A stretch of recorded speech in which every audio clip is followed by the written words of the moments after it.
तो आइए students start करते हैं अपनी आज की क्लास, जिसमें हम आगे बढ़ाएंगे मैथ्स का topic ratio and proportion. So students, ratio and proportion में आज की क्लास में भी हम प्रैक्टिस क्वेश्चन की सीरीज कंटिन्यू करेंगे, जिसमें कुछ नए तरीके के क्वेश्चंस हम करेंगे। तो आइए स्टूडेंट्स शुरू करते हैं आज की क्लास और देखते हैं क्वेश्चन नंबर 1 में क्या दिया हुआ है। On dividing a sum of ₹832 between A and B in the ratio 1/3:1/5 their shares are. So students, यहां पर आपको क्या करना है, ये वैसे रेशियो एंड प्रोपोर्शन का जो डिस्ट्रीब्यूशन का टॉपिक मैंने आपको कराया था उससे रिलेटेड क्वेश्चन है।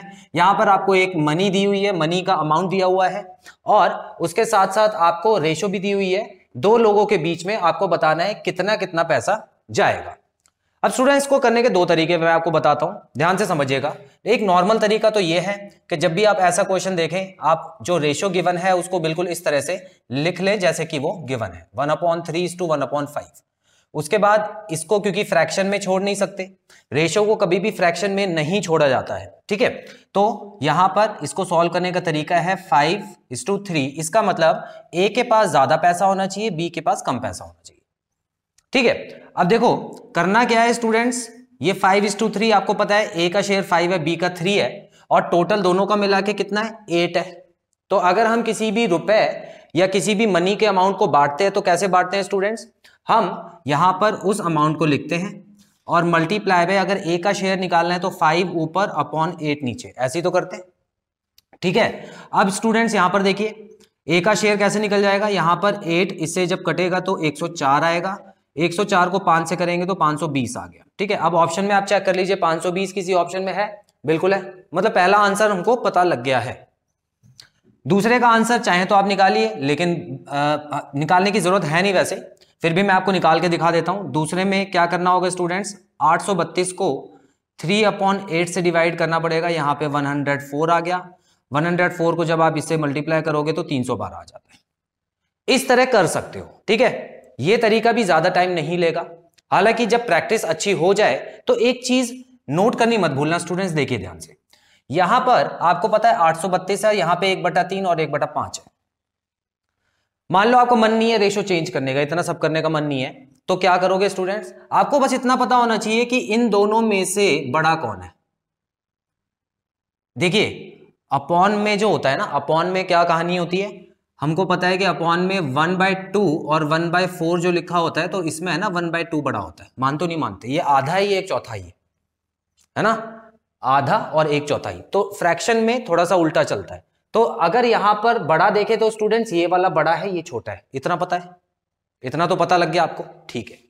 अब एक चीज और देखेंगे, मुझे 832 को डिवाइड करना है। अब मुझे पता है यहां 2 नंबर दिए हुए हैं, तो ये 8 हो गया, 8 हो गया ना ये।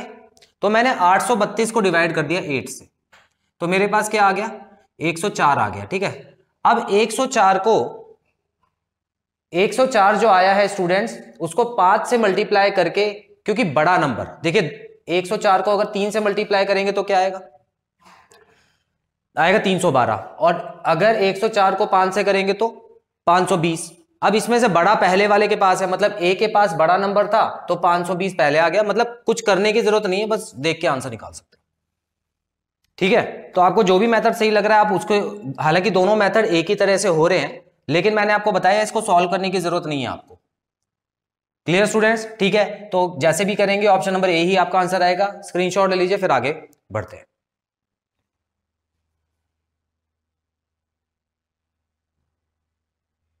तो स्टूडेंट्स क्वेश्चन 2 की तरफ बढ़ते हैं। लिखा है ₹6,400 are divided among 3 workers in this ratio, ठीक है। एक रेशो दी आपको और 3 वर्कर्स में ये रुपए डिवाइड कर दिए। The share of the second worker, तो स्टूडेंट्स सेकंड वर्कर का शेयर निकालना है। अब इसमें अगर आप कंपेयर करने की कोशिश करो तो वो भी कर सकते हो, इन तीनों में सबसे ज्यादा शेयर किसको मिलेगा, आइए पहले वो देखते हैं।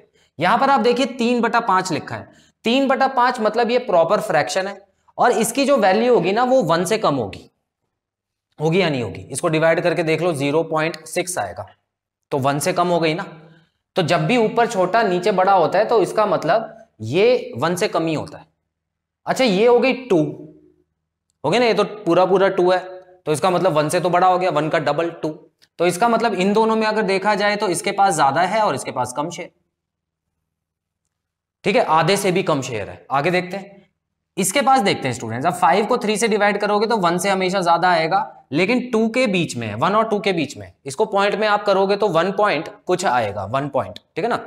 तो इसका मतलब सबसे ज्यादा इसके पास है, उससे कम इसके पास है और सबसे कम इसके पास है। यह हालांकि इस क्वेश्चन में ज्यादा काम नहीं आ रही है ये वाली इंफॉर्मेशन, लेकिन हर क्वेश्चन में आपको ये देख लेना है, क्योंकि कुछ ऐसे क्वेश्चन होते हैं जो डायरेक्ट आपको आंसर निकाल के दे देंगे, ठीक है। चलिए, अब यहां पर आपको पता है कि जो फर्स्ट वर्कर है और सेकंड और थर्ड की रेशियो दी हुई है, तो मैं यहां पे लिख लेता हूं। चलिए ए बी सी मान लेते हैं, और यहां पे 3/5 और यहां पे 2 और 5/3 कर सकते हैं। अब इनको बराबर करने के दो तरीके हैं, या तो इसको अलग ले लो, इन दोनों को अलग ले लो, फिर ज्वाइंट कर लो, या मैंने एक और तरीका बताया था आपको, एलसीएम ले लेते हैं सबका एलसीएम लेने के बाद बराबर कर लेते हैं। इसका मतलब नीचे 15, क्योंकि यहाँ 5 है और यहाँ पे 3 है, तो सबके नीचे 15 आ जाए, तो इसका मतलब है कि रेशियो बना सकते हैं हम वहां पे, ठीक है ना, सबके नीचे 15 आना चाहिए। अब यहाँ पे स्टूडेंट्स देखिए, यहाँ पे 15 बनाने के लिए 3 करना पड़ेगा मल्टीप्लाई, और यहाँ पर भी 3 से मल्टीप्लाई होगा। यहाँ तो 15 से ही मल्टीप्लाई होगा, क्योंकि यहाँ 1 था, मल्टीप्लाई बाय 15 मल्टीप्लाई बाय 15, तो यहाँ तो हो गया 30, और यहाँ पे 5 से करना होगा, और यहाँ पे भी सॉरी हाँ 5 से करना होगा, और यहाँ पे भी 5 से करना होगा, ये 25 हो गया, ठीक है ना। अब देखिए, जो मैंने आपको बताया था वो ऊपर नजर आ रहा है आपको, देखो ध्यान से, सबसे ज्यादा बीच वाले का है ना, और उससे कम इसका है और सबसे कम इसका है। अब इस रेशो में देखो 15 और 15 हटा दो अब नीचे से, क्योंकि सब बराबर आ गया तो उसको हटा भी सकते हैं। इस रेशो में बांट दो, देख के बांट लेते हैं। अब एक चीज देखिए, इसमें ऐड करेंगे तो ये हो गया 34 और ये हो गया 64, तीनों को मिला के 64 आ गया। अब मैं क्या कर रहा हूं, 64 से इसको काट देता हूं, 64 से इसको काटूंगा तो 100 आ गया। अब देखिए 100 को इससे मल्टीप्लाई कर दिए तो पहले वाले का हो गया 900, दूसरे वाले का हो गया 3000 और तीसरे वाले का हो गया 2500।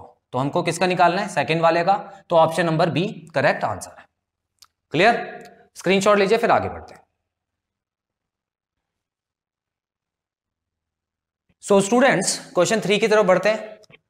Instead of dividing ₹117 among PQR in ratio, ये जो गिवन रेशो है इसमें बटना चाहिए था। देखिए इंस्टेड ऑफ, जब भी ये वर्ड आ जाए इंस्टेड ऑफ समझ जाना, इसके बाद जो भी नंबर दिया होगा वो होना चाहिए था असली में, ठीक है। By mistake it was divided in इतना, मतलब इतने में बटना चाहिए था, लेकिन इतने में बट गया और वो लोग इतने में जो बटा था वो लेके घर भी पहुंच गए।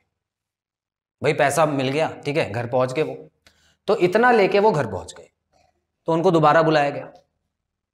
Who gained in the transaction, तो उनसे पूछा गया भाई देखो गलती तो हो गई हमसे, हमने कम मतलब इसकी जगह इसमें दे दिया, लेकिन कम से कम ये तो बता दो कि फायदा किसको हुआ, तीनों में से फायदा किसको हुआ, ठीक है। देखो तीनों में से किसी को नुकसान भी हुआ होगा, और हो सकता है किसी को ना नुकसान हुआ हो ना फायदा हुआ हो, ठीक है, जितना मिलना चाहिए था उतना मिल गया, और हो सकता है किसी को फायदा भी हो गया। तो हमको यही बताना है कि फायदा किसको हुआ, नुकसान, और जो जीरो वाला है उसको छोड़ देना, ठीक है। चलिए स्टूडेंट्स, अब देखिए यहां पे आपको है ना नंबर तो दिया हुआ 117, लेकिन सोचिए कि अगर इस नंबर की जगह कोई भी नंबर दिया होता तो रिजल्ट एक ही आता, बिल्कुल आता।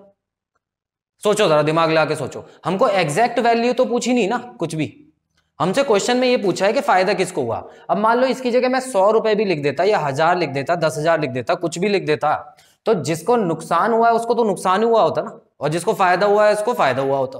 तो ऐसे क्वेश्चन में स्टूडेंट्स इसका कुछ काम है नहीं, इसको बांटने में मत लग जाना, यहां पे टाइम बचेगा।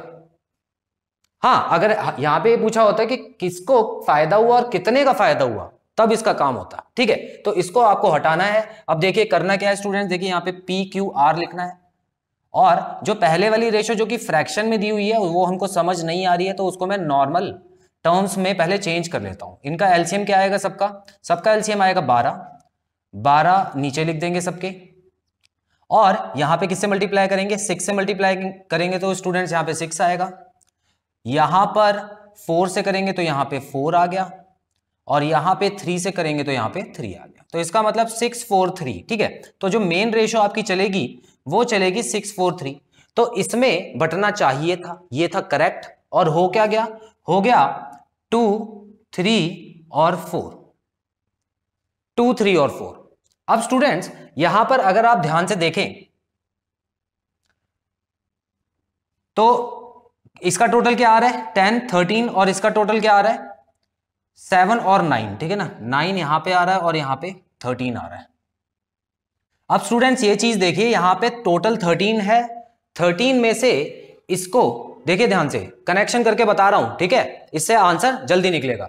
13 में से इसको कितना मिलना चाहिए, 6 मिलना चाहिए था, ठीक है ना, ये होना चाहिए था, मतलब 13 का लगभग आधा होता है, आधा होता है ना स्टूडेंट्स।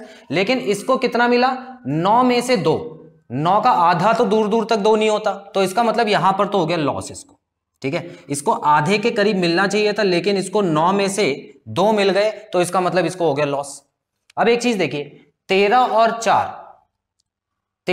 4 को अगर मैं कनेक्ट करूं तो 13 रुपए में से 4 रुपए इसको मिलने चाहिए थे, और यहां पे 9 में से इसको 3 रुपए मिल गए, मतलब एक तिहाई इसको मिला है, ध्यान से समझिएगा, और मिलना चाहिए था 1/3 से कम। देखिए ना, अगर यहां पे 12 होता तो उसका 1/3 होता 4, ठीक है, मिलना चाहिए था कम, ये 1/3 से कम है और मिल गया 1/3, तो इसका मतलब इसको तो हो गया प्रॉफिट। समझ रहे हैं? इसको एक बार और बता देता हूं, देखिए दोनों कनेक्ट करके देखिए, 13 में से इसको 4 रुपए मिले, क्या 1/3 मिला, 1/3 नहीं मिला ना, इसको 1/3 से कम मिला यहां पे, ठीक है, और ये असली में होना चाहिए था, मतलब 1/3 से कम मिलना चाहिए था, लेकिन यहां पर तो 1/3 मिल गया, मतलब इसको ज्यादा मिल गया, तो इसका मतलब इसको तो प्रॉफिट हो गया ना, ठीक है। उसके बाद देखिए लास्ट 13, यहां पर देखिए मिलना कितना चाहिए था स्टूडेंट्स, 13 को 3 से डिवाइड करो, मतलब लगभग 1/4 है ना लगभग, लेकिन यहां कितना इसको मिल गया, आधे, लगभग आधे के पास। समझ आ रहा है, 9 का आधा क्या होता है, 4.5 होता है, तो यहां पर देखिए इसको आधे के पास मिल गया, और इसको क्या मिला, 13 में से 1/4 मिला है, तो इसका मतलब ये 2-3 के अराउंड यहां पे मिलना चाहिए था इसको, लेकिन इसको आधे से ज्यादा मिल गया, तो ये भी प्रॉफिट में आ गया। तो इस तरह से कनेक्ट करके आप कर सकते हैं। हालांकि यहां पे मैं आपको बता दूं, ये टाइम बचाने के लिए था, इसमें आपका टाइम कहां बच गया स्टूडेंट्स, आपको 117 में सभी को डिवाइड करने की जरूरत नहीं पड़ी, अंदाजे से आपको पता लग गया, लेकिन तभी आप करें जब आपकी मैथ्स जो है वो ठीक ठाक हो गई है, आपको यहां पे कंफ्यूजन नहीं हो रही है, ठीक है, वरना आप इसको 117 को डिवाइड करके भी कर सकते हैं। तो यहां पे कंक्लूजन क्या आएगा स्टूडेंट्स, यहां पे ऑप्शन नंबर डी जो है बोथ क्यू एंड आर वो करेक्ट है, ठीक है। देखिए जब भी आपको ऐसा क्वेश्चन आए तो आपको क्या करना है, इनको टोटल करके यहां लिखना है, ये क्या था, ये था रियल, ठीक है ना, जो होना चाहिए था, लेकिन ये हो गई मिस्टेक जो हो गई, ठीक है ना, तो अब इसका टोटल से इनको अलग अलग पार्ट करके कर दीजिए, प्रॉफिट और लॉस पता लग जाएगा। स्क्रीनशॉट लीजिए, फिर मैं एक क्वेश्चन होमवर्क के लिए देता हूं। सो स्टूडेंट्स आप देख सकते हैं क्वेश्चन 4 मैंने आपके होमवर्क के लिए दे दिया है, बिल्कुल सेम क्वेश्चन 3 की तरह है, हालांकि मैंने इसमें ऑप्शन नहीं दिए, तो जो भी आपका आंसर आता है उसको आप PQR जो कि लो के नाम है, इनके नाम से आप मेंशन कर सकते हैं, तो मैं इसका सही आंसर आपको बताऊंगा। सो स्टूडेंट्स यहां पे खत्म होता है हमारा ये पार्ट, जिसमें हमने डिस्ट्रीब्यूशन ऑफ इनकम से रिलेटेड कुछ क्वेश्चंस किए। आई होप आपको सभी क्वेश्चंस अच्छे से क्लियर हुए और कोई भी डाउट नहीं है। सो बहुत जल्द मिलते हैं अपने अगले पार्ट में। Till then students take very good care of yourselves, have a nice time, God bless you, bye bye.